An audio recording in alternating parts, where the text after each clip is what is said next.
Kita ke dunia olahraga. Ketua Umum PSSI Erick Thohir menyatakan kesiapan organisasinya menyongsong target lolos ke Piala Dunia 2030 mendatang. Menyambut hari jadi ke-96 PSSI Pers menggelar diskusi bertajuk Water Break 96 tahun PSSI Fondasi Piala Dunia 2030. Pada acara ini, Ketua Umum PSSI Erick Thohir menyampaikan sejumlah rencana PSSI dalam mempersiapkan timnas Indonesia menuju Piala Dunia 2030. Sejumlah program dicancang federasi, salah satunya FIFA Series. Meski gagal juara, skuad Garuda menunjukkan mampu bersaing dengan Bulgaria yang memiliki peringkat jauh di atas. Erick Thohir juga berharap timnas mampu konsisten dari segi program pembinaan dan juga disiplin atlet, sehingga target menembus Piala Dunia 2030 tak lagi sekedar angan. Pelatih yang bagus dan program bagus itu.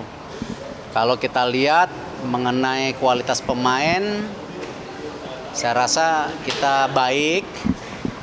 Jangan sampai ada cedera jangka panjang. Sama juga mungkin di 1-2 posisi ya harus dipertebal. Ya, tapi sekarang sih kualitas ini baik.